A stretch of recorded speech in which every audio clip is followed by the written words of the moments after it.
आज की इस वीडियो में हम पढ़ेंगे प्रश्नावली 8.1 अर्थात हम पढ़ रहे हैं त्रिकोणमिति। त्रिकोणमिति में इसके पहले हम पढ़ चुके हैं कि त्रिकोणमिति क्या है, त्रिकोणमितीय अनुपात क्या है और पाइथागोरस प्रमेय क्या है। यानी इन तीनों टॉपिक पर 3 वीडियो इसके पहले हो चुकी है। यदि आपने अभी तक नहीं देखा है तो उन वीडियो को देख लीजिए। तो आज की प्रश्नावली 8.1 को स्टार्ट करने से पहले इसका एक उदाहरण देखेंगे जो बहुत ही इंपॉर्टेंट है, यानी यूपी बोर्ड परीक्षा 2024 में आ सकता है। तो आज की इस क्लास का हमारा पहला प्रश्न है कि एक समकोण त्रिभुज ABC है जिसका बी कोण जो है वो समकोण है। यदि tan A बराबर 1 दिया है तो निम्न को सत्यापित कीजिए, अर्थात 2 sin A × cos A बराबर 1 आपको सत्यापित करना है। ये तो देखिए प्रश्न में बोला गया है आपको कि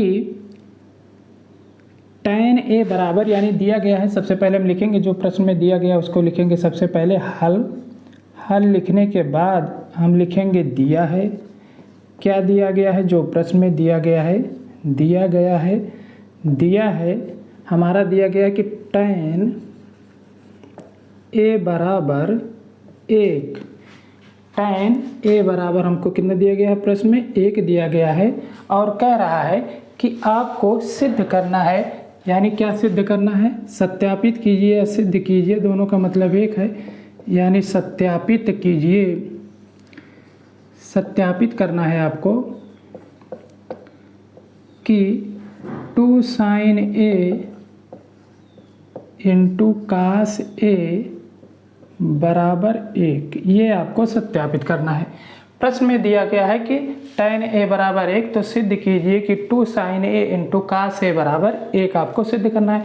तो इस टाइप के प्रश्नों को हम कैसे लगाते हैं? हमने बताया कि जब अनुपात में दिया गया हो तो हम क्या लगाते हैं? पाइथागोरस प्रमेय लगाते हैं। तो सबसे पहले हम बनाएंगे एक त्रिभुज।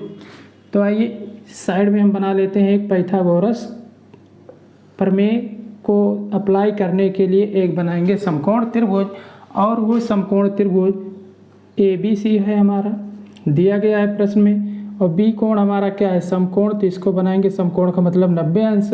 और समकोण के सामने वाली भुजा क्या होती है? हमारी कर्ण होती है। इसके पहले वाली क्लास में भी हमने बता दिया है कि समकोण के सामने वाली भुजा जो होगी हमारी कर्ण होगी, और जिस कोण के बारे में बात किया जाएगा उसके सामने वाली भुजा जो होगी वो हमारी क्या होती है? लंब। तो इसमें देखिए प्रश्न में दिया गया sin A cos A, तो यानी कोण A की बात हो रही है, यानी थीटा कोण की बात हो रही है, और वो कोण है हमारा A। तो यानी A के सामने वाली भुजा जो होगी, कोण A के सामने वाली भुजा, ये क्या कहलाएगी? हमारी लंब होगी। ये भुजा हमारी लंब हो गई। अब जो शेष भुजा बच गई उसका नाम क्या होगा? आधार। तो ये तो हमारा सबसे पहले बन गया क्या? एक समकोण त्रिभुज। ये प्रश्न में दिया गया था कि एक समकोण त्रिभुज है जिसका बी कोण यानी समकोण है। बी कोण समकोण कहने का मतलब यानी उसको हमको कितना बनाना होता है? 90 अंश बनाना होगा। तो समकोण के सामने वाली भुजा हमारी क्या होती है? कर्ण। कोण A की बात हो रही है प्रश्न में, तो यानी कोण A के सामने वाली भुजा जो होगी हमारी लंब हो गई। और किसी भी समकोण त्रिभुज में 3 ही भुजाएं होती हैं, लंब, कर्ण, आधार। तो लंब मिल गई, कर्ण मिल गई, तो जो शेष भुजा बच गई उसका क्या नाम होगा? आधार। अब इसके बाद ये जो प्रश्न में दिया गया इसी की सहायता से हमको ज्ञात करना है। तो त्रिकोणमितीय अनुपात जो होता है उसमें हमने बताया है कि ये जो समकोण त्रिभुज की जो तीनों लंबाइयाँ होती हैं इन्हीं का जो अनुपात होता है, यानी लंब का और आधार का जो अनुपात होता है वही हमारा tan थीटा कहलाता है, अर्थात tan कहलाएगा। तो हम इसको लिख सकते हैं tan A बराबर हमारा 1 है, तो इसको हम लिख सकते हैं 1/1। अब tan थीटा बराबर हमारा अनुपात में क्या होता है? लंब बटा आधार, लाल बटा कक्का से। इधर ऊपर देख लीजिए, लाल बटा कक्का से हम इसको निकालेंगे। तो ये हमारा पहला जो होता है अनुपात ये होता है साइन, दूसरा जो होता है कास, तीसरा जो होता है tan, यानी लंब बटा आधार जो होगा हमारा क्या होगा? tan। तो देखिए ये इसका जो पहला मान है इसकी ऐसे तुलना कराइए, यानी यल का मान 1 है और आधार का मान 1 है। तो क्या करेंगे? यानी लंब की स्थान पर हमारी वैल्यू जो है वो 1 है, आधार की वैल्यू भी हमारी क्या है? 1 है। तो यानी लंब और आधार हमको मिल गया। कहाँ से? ये जो दिया गया था tan A बराबर 1 से। जब आपको इस टाइप का प्रश्न दिया रहे कि tan a बराबर 1 या sin a बराबर 3 कुछ भी दिया रहे यानी सिंगल वैल्यू दी रही, तो उसको क्या करना है, उसके अपान में आपको 1 लगा लेना है। जब आप 1 लगा लेंगे तो आपको लंब आधार यानी तीनों भुजाओं में से 2 भुजा आपको ज्ञात हो जाएगी। और जब आपको किसी भी समकोण त्रिभुज की 2 भुजा ज्ञात हो जाए तो आप क्या कर सकते हैं, उसकी सहायता से तीसरी भुजा ज्ञात कर सकते हैं। लेकिन किसकी सहायता से, तो पाइथागोरस प्रमेय की सहायता से। अब इसके बाद हम लगाएंगे पाइथागोरस प्रमेय।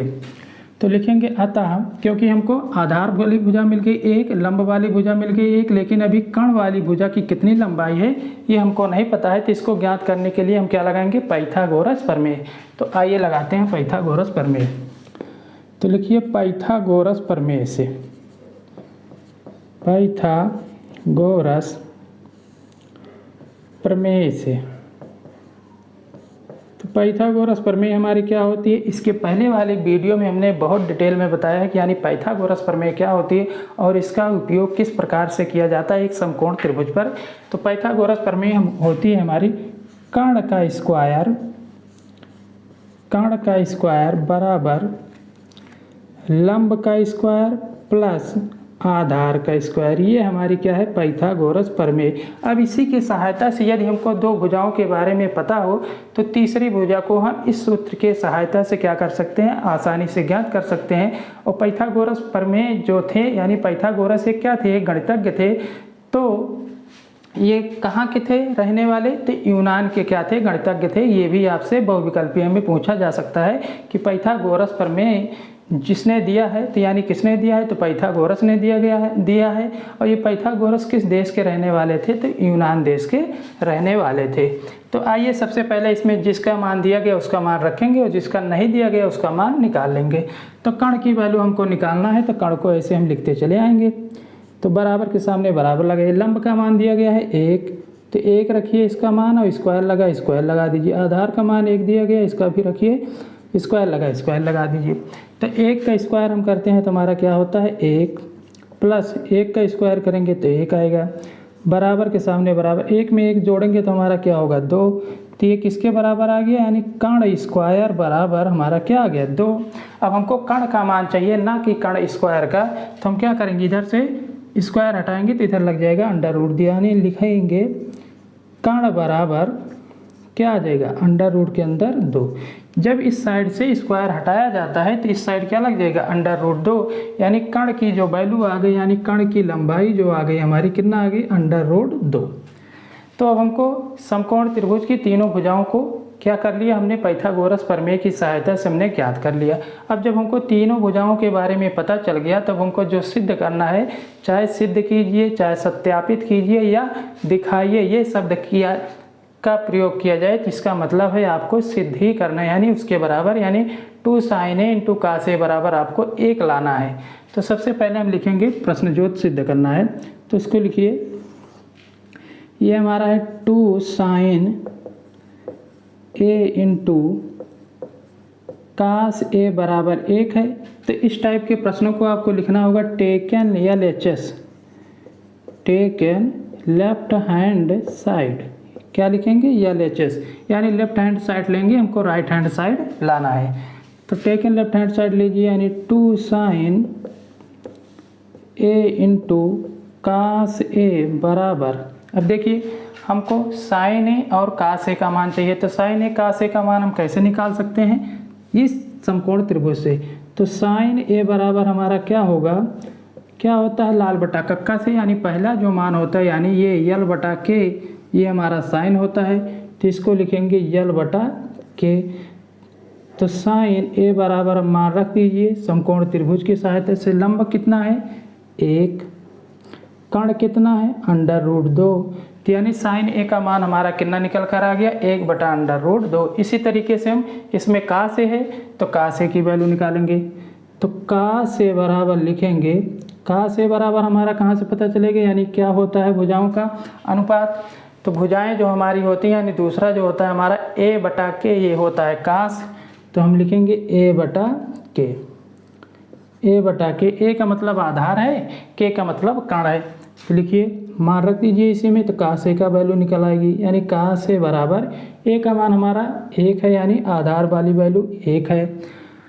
K का मान कितना है, √2, तो इसका भी मान हमारा कितना आ गया, 1/√2, यानी sin A का मान भी 1/√2 आया और cos A का भी मान निकलकर 1/√2 आया। अब इसी में वैल्यू रख दीजिए, तो रखिए इसको हम लिखेंगे 2 गुणे sin A का मान कितना आया, 1/√2 गुणे cos A का वैल्यू कितनी आई है, 1/√2। अब देखिए 2 का गुणा करेंगे 1 के साथ तो 2 आएगा, फिर 2 का गुणा करेंगे 1 के साथ तो 2 ही आएगा। तो लिखिए 2 रूट का गुणा करते हैं, यानी √2 का √2 से गुणा करेंगे तो हमारा कितना आएगा 2, और 2 को 2 से काट देंगे तो हमारा कितना आएगा 1। तो यही हमको लाना था, यानी राइट हैंड साइड में कितना लिखा है 1 और 1 ही लाना था, तो अर्थात हमारा क्या हो गया, सत्यापित हो गया, अर्थात सिद्ध हो गया, और यही आपका क्या है, आंसर है। यही आपका क्या हो जाएगा, आंसर, अर्थात राइट हैंड साइड मिल गया आपको। तो इस टाइप के प्रश्नों को आपको क्या करना है, पाइथागोरस प्रमेय की सहायता से इसको हम लगा सकते हैं। तो कैसे लगाएंगे, प्रश्न दिया गया था कि एक समकोण त्रिभुज ABC है जिसका B कोण क्या है हमारा 90 अंश है। यदि tan A बराबर 1 दिया हो तो सत्यापित कीजिए कि 2 sin A × cos A बराबर 1। तो हम क्या करेंगे, सबसे पहले लिखेंगे दिया गया है क्या हमारा कि tan A बराबर 1, तो जहाँ पर 1 दिया रहे यानी सिंगल वैल्यू दी रहे और आपको पाइथागोरस प्रमेय लगाना हो तो क्या करेंगे, उसके बटा 1 करेंगे। कैसे जानेंगे, जब समकोण त्रिभुज के बारे में बात की जाएगी तभी पाइथागोरस प्रमेय लगेगी। तो हमने 1/1 लिख लिया। अब tan का भुजाओं से क्या अनुपात होता है, यानी लंब बटा आधार का जो अनुपात होता है वही हमारा क्या कहलाता है, tan। तो इसके बराबर हम लिखेंगे l/a। तो यल का मान हो गया हमारा 1, A का मान हो गया 1, यानी आधार वाली भुजा का मान भी 1 है, लंब वाली भुजा का मान 1 है। और कर्ण वाली भुजा हम कैसे ज्ञात कर सकते हैं, तो जब पाइथागोरस प्रमेय है, पाइथागोरस प्रमेय की सहायता से हम जब 2 भुजाएं हमको ज्ञात हो तो हम तीसरी भुजा को पाइथागोरस प्रमेय की सहायता से क्या कर सकते हैं, आसानी से निकाल सकते हैं। तो लगाएंगे पाइथागोरस प्रमेय, रखेंगे वैल्यू, हल कर लेंगे, फिर जो हमको सत्यापित करना है उसको लिखेंगे। उसको लिखने के बाद टेकन लेफ्ट हैंड साइड लेंगे, लेफ्ट हैंड साइड में मार रखेंगे, मार रखने के बाद उसको सॉल्व कर लेंगे तो हमारा क्या हो जाएगा, राइट हैंड साइड, यानी राइट हैंड साइड में हमको 1 लाना था, ये हमारा हो गया। तो ये प्रश्न आपको परीक्षा में जब आएगा तो 4 नंबर में आएगा। कितने नंबर, आइए हम स्टार्ट करते हैं प्रश्नावली 8.1 का पहला प्रश्न। पहला प्रश्न हमारा कह रहा है कि त्रिभुज ABC में जिसका कोण B क्या है, समकोण है। B कोण समकोण का मतलब होने का, यानी B वाला कोण जो होगा वो हमारा 90 अंश का होगा। उसके बाद आगे दिया गया है कामा AB बराबर 24 सेंटीमीटर और BC बराबर 7 सेंटीमीटर है, तो निम्न का मान ज्ञात कीजिए। अर्थात इसके अंतर्गत 2 प्रश्न दिए गए हैं। पहले प्रश्न के अंतर्गत कहा गया है कि sin A comma cos A का मान ज्ञात कीजिए। दूसरा पार्ट जो दिया गया उसमें sin C कामा cos C का मान ज्ञात करना है। तो आइए इसको सबसे पहले हम कैसे लगाते हैं। सबसे पहले प्रश्न को समझना है। इसमें दिया गया है कि ABC एक क्या है, समकोण त्रिभुज है, जिसमें B कोण जो है वो हमारा क्या है, समकोण है। समकोण का मतलब 90 अंश है। और कह रहा है कि AB वाली जो भुजा है उसकी लंबाई जो दी गई है 24 सेंटीमीटर और BC वाली जो भुजा है उसकी लंबाई दी गई हमारी 7 सेंटीमीटर। तो निम्न का मान ज्ञात कीजिए। तो कैसे हम लगाएंगे, आइए सबसे पहले जो दिया गया है उसको लिखेंगे। क्या लिखेंगे, सबसे पहले हल। तो लिखिए सबसे पहले हम हल लिखेंगे। हल हो गया हमारा।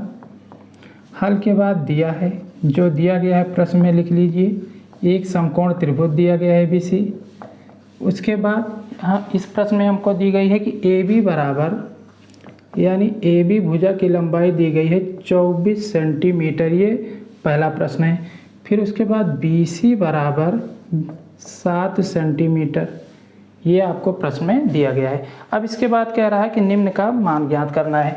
तो मान हमको निकालना है, यानी पहला पार्ट जो दिया गया है ये कह रहा है कि हमारा sin A comma cos A का मान ज्ञात करना है, यानी ये क्वेश्चन मार्क हो जाएगा। अब देखिए एक समकोण त्रिभुज दिया गया, तो सबसे पहले हम क्या बनाएंगे, एक समकोण त्रिभुज बनाएंगे। तो एक छोटा सा हम बना ले रहे हैं समकोण त्रिभुज। समकोण त्रिभुज हमारा क्या है, ABC। B कोण 90 अंश है, इसीलिए यहाँ पर 90 अंश बनेगा, इसको हम देंगे B। 90 अंश हो गया यानी समकोण हो गया। अब समकोण के सामने वाली भुजा हमारी क्या होती है? कर्ण। तो सबसे पहले हम इसको लिखेंगे, ये हमारा हो गया कर्ण वाली भुजा। अब इसके बाद इसमें किस कोण के बारे में बात की गई है? ए कोण के बारे में। यानी ए कोण को हम मानेंगे कि ये थीटा कोण हमारा क्या है? ए। तो इसके सामने वाली भुजा क्या होती है? हमारी लंब होती है। अब जो शेष भुजा बच गई उसका नाम क्या होगा? आधार। तो सबसे पहले आपको सभी प्रश्नों में लंब आधार कर्ण आपको क्या करना है? उस त्रिभुज से ज्ञात कर लेना है।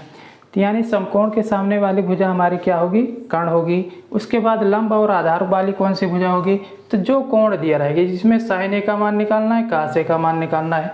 तो यानी कोण ए की बात हो रही है, तो कोण के सामने वाली भुजा क्या होती है? यानी थीटा कोण के सामने वाली भुजा होती है लंब। तो हमको कर्ण पता हो गई, लंब पता हो गई, तो जो शेष भुजा बच जाएगी वो हमारी क्या होगी? आधार। अब इसके बाद दिया गया इसमें ए बी बराबर, यानी ए बी बराबर दिया गया है 24 सेंटीमीटर। तो वैल्यू यहाँ पर रख दीजिए, 24 सेंटीमीटर पता हो गया। बी सी बराबर 7 सेंटीमीटर। यानी ये हमारी वैल्यू आ गई, बी सी की लंबाई 7 सेंटीमीटर। अब हमको दो भुजाओं के बारे में पता हो गया, यानी बी सी यानी लंब और आधार वाली भुजा की लंबाई पता चल गई। अब हमको किसकी भुजा की लंबाई ज्ञात करना है? कर्ण की। जब तक हम पाइथागोरस प्रमेय नहीं लगाएंगे तब तक कर्ण वाली भुजा की लंबाई नहीं ज्ञात कर सकते। तो कैसे लगाएंगे? लिखेंगे पाइथागोरस प्रमेय से।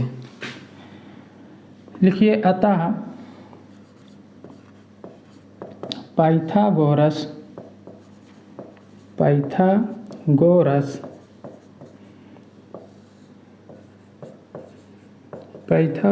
प्रमेय से, पाइथागोरस प्रमेय हमारी क्या होती है? कर्ण का स्क्वायर बराबर लंब का स्क्वायर प्लस आधार का स्क्वायर। ये हमारी क्या है? पाइथागोरस प्रमेय का सूत्र। ठीक। अब इसमें हमको कर्ण वाली भुजा का मान निकालना है, लंब और आधार का मान दिया गया है, तो लिख लीजिए। तो लंब वाली भुजा का मान हमारा क्या है? 7। लिखिए 7 का स्क्वायर प्लस आधार वाली भुजा का मान दिया गया है 24 लिखिए, इसका स्क्वायर कीजिए। अब इसके बाद 7 का स्क्वायर हमारा क्या होता है? 49। तो 7 का स्क्वायर हमारा हो गया 49। 24 का स्क्वायर हम करते हैं तो 576 आता है। कितना? 576। अब इसको 49 में आपको क्या जोड़ना है? 576। तो आपको जोड़ना है, तो जोड़ेंगे तो ये हो जाएगा 625। कितना होगा? 625। तो यानी कर्ण स्क्वायर बराबर हमारा वैल्यू आ गई कितनी? 625। तो लिखिए कर्ण स्क्वायर बराबर 625। अब हमको क्या करना है? कर्ण का मान निकालना है, ना कि स्क्वायर का। तो इस साइड से जब स्क्वायर हटाएंगे तो इधर लगेगा अंडर रूट। तो लिखिए कर्ण बराबर, इधर से स्क्वायर हटा दीजिए तो इधर लगाएंगे हम अंडर रूट, लिखेंगे 625। क्या हो जाएगा? अंडर रूट के अंदर 625। अब 625 का वर्गमूल कितना निकल कर आता है? तो 25 आपको लिख लेना है। कितना आएगा? 25 आ गया। अब यानी कर्ण वाली भुजा का मान हमारा कितना आ गया? 25। क्या आ गया? 25। अब क्या करना है? अब हमको जिसके जिसके वैल्यू निकालना है उसको लिखिए। तो यानी पहला प्रश्न जो हमको दिया गया है उसमें कहा गया कि साइन ए और कास ए का मान निकालिए। तो साइन ए का मान लिखिए, साइन ए बराबर, यानी भुजा में क्या होता है? लंब बटा कर्ण। लंब बटा कर्ण। तो लंब का मान हमको पता है, यानी साइन ए बराबर लंब का मान इसमें कितना है? यानी लंब वाली भुजा की लंबाई 7 है, तो 7 लिख दीजिए, बटा कर्ण वाली भुजा का मान कितना आ गया? 25। तो यानी 7/25 ये हमारा क्या हो जाएगा? साइन ए का मान। इसी प्रकार से आपको कास ए का मान निकालना है, तो लिखेंगे कास ए बराबर लाल बटा कक्का से हमारा क्या निकल कर आता है? आधार बटा कर्ण। क्या? आधार बटा कर्ण का जो अनुपात होता है वही क्या होता है? कास कहलाता है। तो आधार वाली भुजा की लंबाई कितनी है? 24। तो लिख दीजिए 24 बटा कर्ण वाली भुजा का मान कितना है? 25। तो यानी कास ए का भी मान हमारा निकल कर आ गया कितना? 24/25। तो यही हमारा क्या हो गया? पहले पार्ट का दोनों आंसर। साइन ए बराबर 7/25, कास ए बराबर 24/25। अब इसके बाद इसी में दूसरा पार्ट हमारा दिया गया है। दूसरा पार्ट दिया गया है, दूसरे पार्ट में कहा गया है कि साइन सी कामा कास सी का मान ज्ञात कीजिए। किसका? कास सी। तो कैसे निकालेंगे? यानी अब कोण बदल दे रहे हैं। जब कोण बदल देंगे यानी अब थीटा कोण ये ना होकर हमारा सी वाला कोण होगा ये वाला, तो इसके सामने वाली भुजा ये क्या हो जाएगी, अब लंब हो जाएगी। यानी ये वाली भुजा हमारी क्या हो जाएगी, लंब। और जब ये लंब हो गई तो ये वाली भुजा क्या होगी, आधार। क्योंकि कर्ण प्रत्येक समकोण त्रिभुज में वो क्या होता है, फिक्स होता है। केवल कोण के आधार पर आधार और हमारी लंब वाली भुजा का मान बदलता रहता है, कोण हमारा फिक्स होता है। यानी कर्ण वाली भुजा जो होती है हमारी फिक्स रहती है। तो अब इसी प्रकार से हम इसको निकाल लेंगे। यानी दूसरा पार्ट का जो हमारा आंसर आएगा उसको लिखेंगे साइन सी। तो साइन सी बराबर हमारा कितना हो जाएगा, साइन सी यानी लंब बटा कर्ण। तो लंब अब हमारी कौन सी भुजा है, ये वाली यानी ए बी। तो लंब का मान लिख दीजिए साइन सी बराबर लंब का मान हमारा 24 है, कर्ण वाली भुजा का मान है 25। तो यानी 24 बटा 25 ये हमारा हो जाएगा दूसरे पार्ट का पहला आंसर, यानी साइन सी का मान आ गया। अब इसके बाद काश सी का मान निकालना है। तो काश सी बराबर भी लिखिए। अब काश सी बराबर क्या होगा, आधार बटा कर्ण। तो आधार अब इसमें कौन सा बन गया, आधार हमारी 7 है, कर्ण वाली भुजा 25 है। तो लिख दीजिए काश सी बराबर 7 बटा क्या हो जाएगा 25। तो यही क्या हो जाएगा, पहले प्रश्न में हमारे 2 पार्ट दिए थे, उन दोनों पार्टों का यही क्या हो जाएगा, हमारा आंसर हो जाएगा। तो इन टाइप के जितने भी प्रश्न हैं आपको घबराना नहीं है। क्या करना है, प्रश्न को पहले पढ़ना है, प्रश्न को पढ़ने के बाद क्या दिया गया है उसको लिख लेना है। लिखने के बाद समकोण त्रिभुज के बारे में बात हो रही है तो समकोण त्रिभुज बनाएंगे, और समकोण त्रिभुज में 2 भुजाओं की लंबाइयाँ यदि हमको ज्ञात हो तो तीसरी भुजा की लंबाई हम किस तरीके से ज्ञात कर सकते हैं, तो उसको हम लगाएंगे पाइथागोरस प्रमेय से। यानी पाइथागोरस प्रमेय की सहायता से हम समकोण त्रिभुज की तीनों भुजाओं को क्या कर सकते हैं, ज्ञात कर सकते हैं। लेकिन जब 2 भुजा का मान दिया गया हो, अर्थात हमको पता हो, तभी हम तीसरी भुजा का मान पाइथागोरस प्रमेय की सहायता से ज्ञात कर सकते हैं। पाइथागोरस प्रमेय हमारी क्या होती है, तो कर्ण का स्क्वायर बराबर लंब का स्क्वायर प्लस आधार का स्क्वायर। और कर्ण वाली जो भुजा होती है पाइथागोरस प्रमेय में, यानी वो सबसे बड़ी भुजा होती है। इसको किसने कहा, पाइथागोरस ने बताया कि समकोण त्रिभुज में जो कर्ण वाली भुजा होगी वह सबसे बड़ी होगी। अर्थात हम ऐसे भी देख सकते हैं, देखिए कर्ण वाली भुजा का मान कितना है, लंबाई इसकी 25 है, आधार वाली 24 है, ये लंब वाली इसमें 24 है, इसमें आधार वाली 7 है। तो यानी आधार और लंब वाली भुजा से ये क्या है, बड़ी है। तो आइए अब हम देखते हैं इस प्रश्नावली का दूसरा प्रश्न हमारा क्या कह रहा है कि आकृति 8.13 में एक आपको आकृति दी गई है, उसमें कह रहा है कि tan p माइनस काट r का मान ज्ञात कीजिए। तो एक आपको चित्र दिया गया है, यानी एक त्रिभुज दिया गया है। वो कैसा त्रिभुज है, समकोण त्रिभुज दिया गया है। उस समकोण त्रिभुज की सहायता से आपको tan p माइनस काट r का मान ज्ञात करना है। तो किस प्रकार से इसको लगाएंगे, तो सबसे पहले जो दिया गया है उसको लिखेंगे। तो यानी हमको दिया गया है प्रश्न में एक आकृति, एक आकृति का मतलब एक समकोण त्रिभुज यानी आपको बनाकर दिया गया है। वह समकोण त्रिभुज आपको दिया गया है पी क्यू आर। तो बनाइए सबसे पहले पी क्यू आर, एक समकोण त्रिभुज है। तो ये हमारा पी है, ये हमारा क्यू है, ये हमारा क्या है आर। तो ये यहाँ पर बन रहा है समकोण, यानी ये 90 अंश होगा। 90 अंश के सामने वाली भुजा जो होती है कर्ण होती है, और कर्ण की लंबाई दी गई हमारी कितना, 13 सेंटीमीटर। अब इसके बाद दिया गया है हमारी ये वाली भुजा 12 सेंटीमीटर। ठीक, अब इसके बाद हमको ये वाली भुजा ज्ञात करना है, यानी इसके बारे में नहीं दिया गया है। तो प्रश्न हमसे पूछा जा रहा है कि tan p माइनस काट r का मान ज्ञात कीजिए। यानी हमको वैल्यू निकालना है tan p माइनस काट r का मान ज्ञात करना है इस दिए गए चित्र की सहायता से। सबसे पहले हम क्या करेंगे, समकोण त्रिभुज की तीनों भुजाओं को ज्ञात करेंगे। तो 2 भुजाएं हमको पता है, और तीसरी भुजा हम कैसे ज्ञात कर सकते हैं, तो पाइथागोरस प्रमेय की सहायता से। तो आइए हम लगाते हैं अतः पाइथागोरस प्रमेय से। पाइथागोरस प्रमेय, ये कहाँ के गणितज्ञ थे, तो ये कहाँ के थे, यूनान के थे। ये बात आपको याद रखना है पाइथागोरस प्रमेय से। पाइथागोरस प्रमेय हमारी क्या होती है, कर्ण का स्क्वायर बराबर लंब का स्क्वायर प्लस आधार का स्क्वायर। ये हमारी क्या है, पाइथागोरस प्रमेय।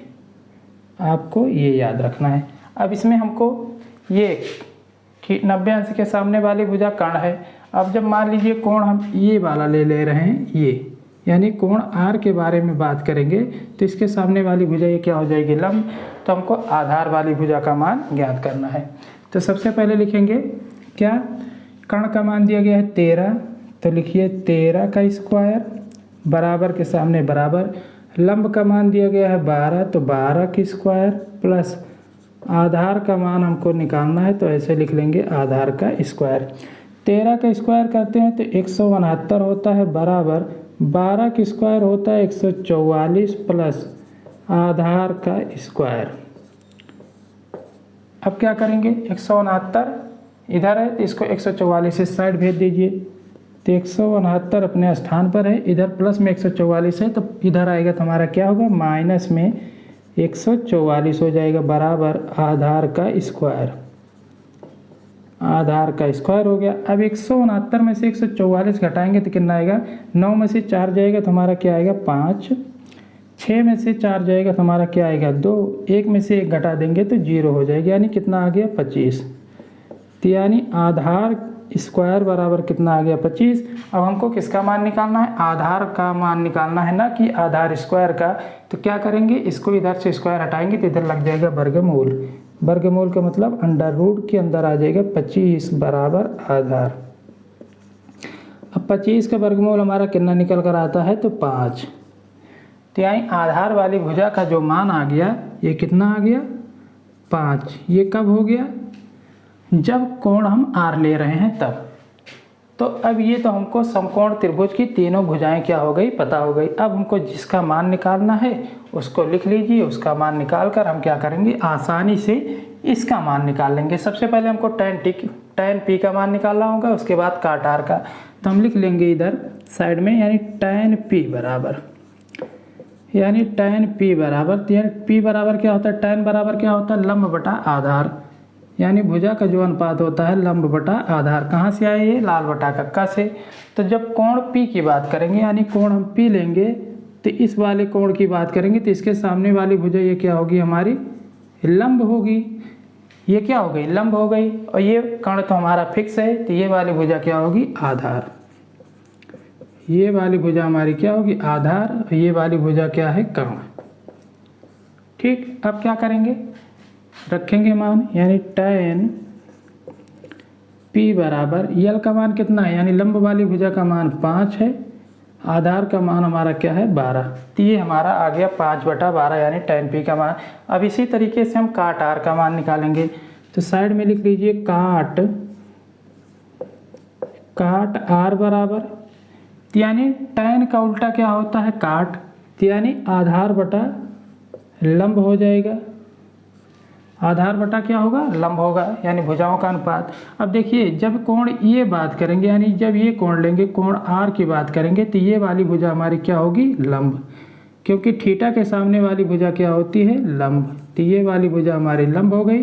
अब ये वाली भुजा कोण आर के लिए बन जाएगी आधार। क्या बन जाएगी, आधार। यही आपको इस प्रश्न में समझना है, यानी जिस कोण की बात की जाएगी उसके सामने वाली भुजा हमारी क्या होती है, लंब। कर्ण प्रत्येक समकोण त्रिभुज में क्या होता है, फिक्स होता है, अर्थात अस्थाई होता है। और कोण के अनुसार क्या होता है, लंब बदल जाता है और आधार बदल जाता है। यानी जिस कोण की बात की जाएगी उस कोण के सामने वाली भुजा हमारी क्या होती है, लंब होती है, और जो शेष भुजा बच गई उसका नाम क्या होता है, आधार। तब देखिए रख दीजिए, तो काट r बराबर कितना हो जाएगा, आधार वाली भुजा यहाँ पर कितना है 5, लंब वाली भुजा हमारी कितना है 12। अब इतना हमको काट r का मान मिल गया, tan p का मान मिल गया। अब हमको इसकी वैल्यू निकालना है, तो लिखिए अतः tan p माइनस काट r। तो tan p का मान मिल गया हमको कितना, 5/12 लिख दीजिए, 5/12 माइनस काट r का मिल गया मान 5/12। अब 5/12 से 5/12 क्या होगा, हमारा कैंसिल हो जाएगा, तो यानी कितना आएगा 0। तो ये हमारा क्या हो जाएगा आंसर, ये हमारा क्या हो जाएगा आंसर। तो इस टाइप तो आज की इस क्लास में इतना ही। इसके बाद हम मिलेंगे नेक्स्ट वीडियो में, और नेक्स्ट वीडियो में इसी प्रश्नावली के आगे बचे हुए शेष प्रश्नों को क्या करेंगे, सॉल्व करेंगे। क्योंकि वीडियो ज़्यादा लंबी हो जाएगी, इस वीडियो को यहीं पर समाप्त करते हैं और इसके बाद मिलेंगे हम नेक्स्ट क्लास में। यदि वीडियो आपको पसंद आया हो तो वीडियो को लाइक कीजिए, और अभी तक चैनल को सब्सक्राइब नहीं किए हैं तो प्लीज़ चैनल को सब्सक्राइब कर लीजिए, और कमेंट बॉक्स में आपको बताना है यानी लिखना है कि वीडियो कैसा लगा। तो आज के लिए इतना ही, मिलते हैं नेक्स्ट वीडियो में।